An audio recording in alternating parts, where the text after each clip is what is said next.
Hey everybody, I was trying to clear my throat. How's everybody doing on this gorgeous Friday? I'm live at my favorite remote location, trying to work things out. It's been a busy day so far for me. The food box giveaway, and then doing some conflict resolution sessions. So all of that is happening while, of course, everybody's excited about kicking off the weekend. We're working together to save our families, our communities, and of course, we are doing all this our way of life inside of a global pandemic. Thanks for watching Canceling COVID. I'm Tanya Rivens, and of course, we're grateful for our sponsor, Mecklenburg County Public Health, mecnc.gov, or you can check in with them at 980-314-9400. They are available to answer all of your questions. So let's get started by talking about something that's happening. We like to keep real talk and relevant. And let's talk about, what do you think about getting paid to find a job? You heard me correctly, folks. What do you think about getting paid to find a job? Well, North Carolina lawmakers have introduced legislation to pay people $1,500 to go off unemployment and find work. So, I think the unemployment is like $300 times four, 1,200. So they're giving you 1 month pay to go find a job, and there are jobs out there. So let's talk about that. I'd love to hear feedback. Of course, that's our question of the day. Excuse me, what do you think about being paid to find a job? A lot of business owners say they're having a tough time hiring new employees or bringing back the ones they laid off during the shutdown because of COVID-19 unemployment payments. They're so competitive. For example, Carowinds has had to offer $500 bonuses. And we're talking Carowinds, the most fun place to work for seasonal hires. You can get a $500 bonus. Amazon is giving $1,000 for a sign-in bonus, and then an extra $100 to new hires who are fully COVID-19 vaccinated. And so people are getting creative. And if you recall, we had Skyline Restaurant on here, one of the prominent restaurants here in the city. And Jimmy Cocavisis, the owner, he showed, he shared very transparently about the challenges that he's having, and that if it wasn't for his family and for him working, they would have lost the business by now. So that's some really good information that we've already shared with you, and we see it happening more and more. So again, what do you think about people having to be paid to find a job? Here's your chance to have an open and real conversation with us. Jump in the chat. I see you hopping on. I'd love to hear your comments about that, because if people want to work, it's out there. Maybe they're concerned about being underemployed. Been there, done that before. But the opportunity is to get out. And if you really think about it, you're getting back into the swing of things, getting your exercise. And it's time to get up, get off that couch, get out of the house, folks, and start to get back to work. So with that said, I want to bring in our very first guest, talking with her this afternoon, rather. I've been going since about 6 a.m., not unlike many of you, because we're getting back into the swing of things that's keeping us pretty busy. But I want to get into our first conversation, and it's with Elizabeth Byram. She is the North Carolina child. Moving on to our first topic, and again, let me do justice to that intro. She's with North Carolina Child, and I saw this topic and I thought, wow, we really need to have this conversation, because COVID has created so many challenging and stressful situations for our children. And North Carolina Child is a nonprofit that prides itself on being a voice for North Carolina's children, and Lord knows they need an advocate to speak on their behalf. So I want to welcome our first guest again, Miss Byram. She's from NC Child, and thank you for taking the time to talk with us. Thanks so much, Tanya. It's great to be here. Looking forward to our conversation. Absolutely. So let's start by, and I'm having some trouble here with my teleprompter, but I'm going to get it right here. So NC Child works to eliminate the barriers that stand in our children's way. How has COVID-19 created new barriers or added to the existing ones? Absolutely. We really do work to make sure that we're reducing barriers for all families and children, particularly families of color in North Carolina. And as you can imagine, the pandemic has really created a crisis for families. The workforce crisis for sure. We have families that are still out of work and looking for work right now. Families have struggled with food insecurity, other issues related to economic insecurity, and sort of the focus area that I like to talk about is childcare. So families who are trying to go back to work are still struggling to find childcare for their family. And we know that this existed long before the pandemic as well. And that's a great point. When you talked about the food shortage, one of the things that my nonprofit is doing for the month of May is we're doing the Farmers to Families, those food boxes. And so we've been tackling that in the first week. we had a little bit of a challenge, but after that, we've been getting those boxes out of there. Of course, we partner with some ministries, so it's great to see the work that you guys are doing. Now, tell us how NC Child works to help provide like nurturing homes and communities while helping families find economic security. Absolutely. So that is absolutely our mission and our bread and butter. And we really do that by listening to our community and listening to families. And so a lot of our work is informed directly by families and children. We have a parent advisory council made up of incredible moms and dads from across the state who use Medicaid. We also have a youth advisory council who are able to provide that youth perspective about what's important to them. And so really being connected to our communities and allowing them to be involved in the state legislative process is incredibly important because we know that together our voices are stronger and we can really make change. And it's so great to hear that you guys are talking to the youth. I told you I've had a busy day. I just came off a panel discussion with children talking about conflict resolution. And I say this because we need to talk to our kids. It's great for me to offer my opinions, but it's great that you're talking to them because they are the professionals and the experts. So it's been a challenging school year for so many families, academically and financially, of course, you know. To kind of talk about how NC Child is making early child care and education available for most families. Absolutely. One thing I think is really important to raise up is, like you said, the youth have such incredible perspectives. And around the issue of childcare, we actually heard from some of the high school youth who have younger siblings that are watching their parents struggle to find childcare for their younger siblings. And so for us, it's really important that we are thinking about early care and education from a holistic perspective. So we know that it's getting families access to affordable and safe care. It's also supporting teachers. Teachers right now are compensated at an incredibly low wage. Childcare teachers in North Carolina make on average $12 an hour. In many counties, it's actually less than that. And many teachers also don't have any benefits. So we know that we can't provide safe, quality care without a supported and well-compensated workforce. So that's another component of this important work. The last thing I'll just share is also supporting the programs and making sure they can stay open. So we've done a lot of advocacy around getting funds from the federal relief to make sure that owners and teachers can stay open to serve babies as they're learning. And you just hit another important point, the whole issue of childcare. How do we get so behind the eight ball on childcare? I mean, it's not something that just happened all of a sudden. You know, I have a son, and I know trying to find childcare and affordable, good quality childcare is a challenge for any parent. And now coming out of the pandemic, it makes it even tougher for so many families. And I'm sure you've witnessed that. Absolutely. We do have a child care subsidy program in our state, which allows families to access financial support to find affordable care. However, as you can imagine, with the pandemic and increased kind of folks out of the workforce, that list for the wait list for subsidy has grown. So we're looking at a wait list of about 16,000 families that are waiting for care statewide. And then in addition, some programs have their own wait lists as well. And so it really is a challenge that has been decades long. And so I think we have a real opportunity to use a lot of this federal funding to shore up the system, to really invest in childcare. We know that birth to 5 are such important years, and having that quality education with loving and nurturing caregivers within the home and outside the home is such an important part of a child's development. And so I think our goal is to really make sure we're helping families access care and also investing in the system to make sure that it continues to serve families for years to come. And you know, Ms. Barham, unfortunately, before the pandemic, people somewhat had a choice. I think about with my child and my mom. She retired and she was able to see about him for, you know, the first year or so. But, you know, that's not even a choice now. People have been forced to deal with, you know, the whole child care issue, not voluntarily, and then trying to transition into daycare. It's got to be quite frustrating. And I know you hear that a lot too. Absolutely. You really touched on an important word, Tanya, choice. You know, parents need those choices. And right now we're at a place where if childcare doesn't receive the funding it needs, they will not have choices.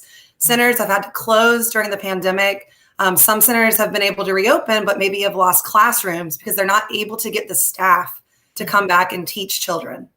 Wow. Well, I certainly appreciate you taking the time to talk with us. And I just have to ask you the question of the day. What do you think about getting paid to find a job, which seems to be the new norm, or a sign that wages just aren't competitive enough for so many. Because there's so many things that we can read into this.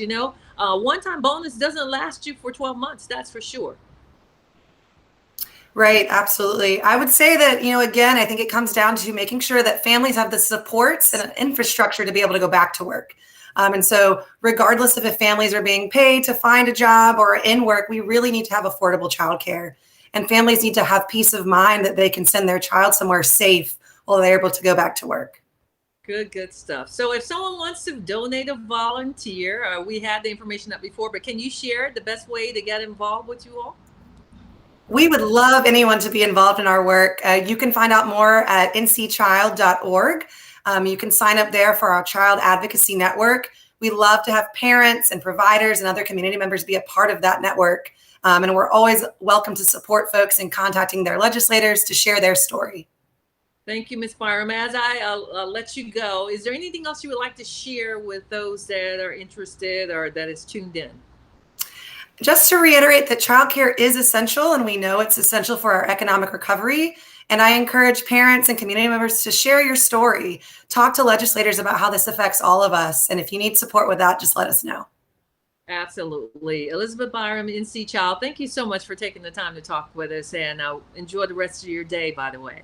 Thank you so much, Tanya. Absolutely. Guys, we're having real conversations. We know that childcare is an issue, and the pandemic, just like everything else, nothing has gone untouched with what we're having to deal with throughout our entire community. And so we are so busy coming up with these conversations so you can hear from some valuable experts on what you can do to help. You can reach out, support NC Child. Also, I see you guys hopping on our question of the day. I'd love for you all to chime in and let me know. Now, North Carolina families could get checks up to $500.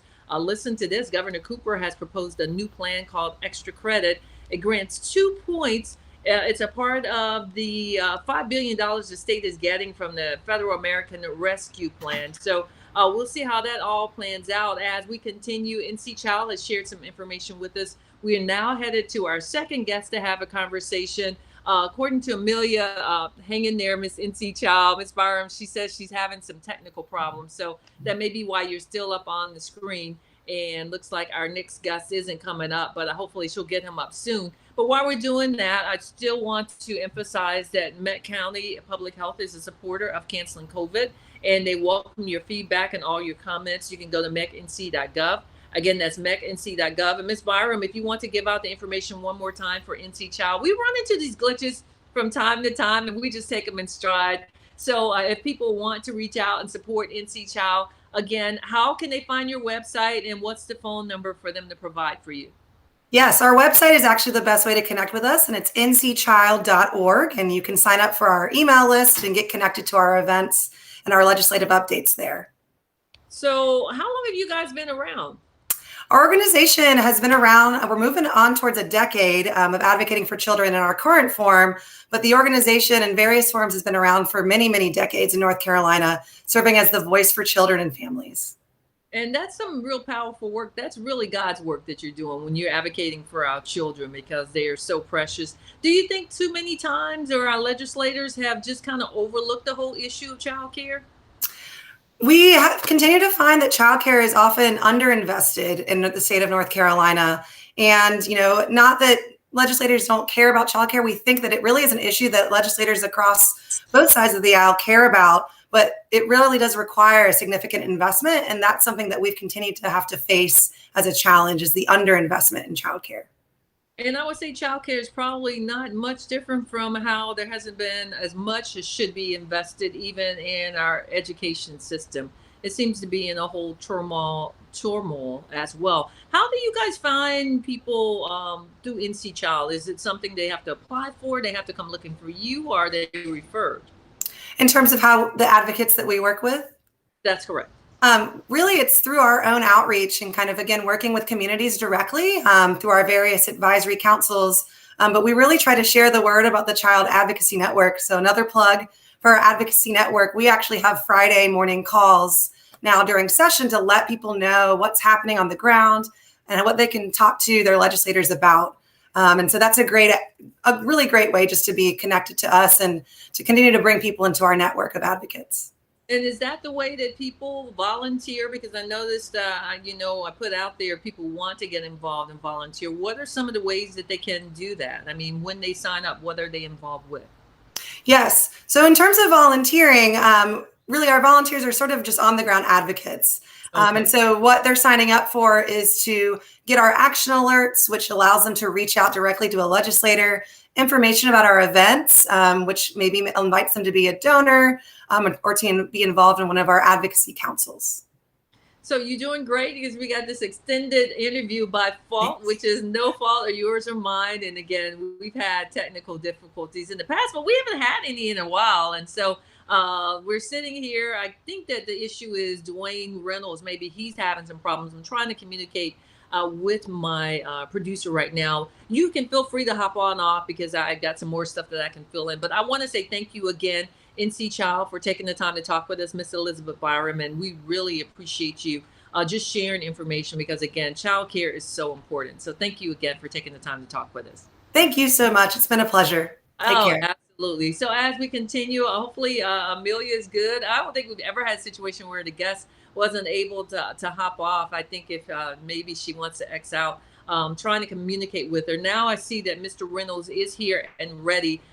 I can tell you that Amelia is doing whatever she needs to do to get him set up. He's with Just Health Collective, and we should be getting him up shortly. In the meantime, I want to again emphasize that Mecklenburg County Public Health, a sponsor of the show, along with Groundwater Solutions, Dr. Tracia Black, people that are with us every week that do a pretty good job of dealing with us, hopping on and sharing vital information. There's also now an opportunity if you're interested in getting the vaccine. You don't have to have an appointment. There's Ms. Byron. She stepped away. I don't know if it's Amelia having some technical difficulties, but we'll figure out in a moment. But for anyone that if you're still kind of on the fence and you're trying to figure out if you are looking to maybe change your mind and now you're in a position where you really, really think you might just want to go ahead and get the vaccine, now is probably a good time to do it simply because what's been happening is you're starting to see more laws and rules and regulations that are going to roll out for people that are vaccinated versus people that are no longer vaccinated. And I just got to know that as we were getting started that some of these companies now for new hires, if you're not completely vaccinated, then you are not going to get a job. And, the one thing that kind of pushed me to start seeing more and more that we were heading down that path is Lollapalooza in Chicago. They are launching their outdoor event. They expect about 100,000. It's like 3 or 4 days.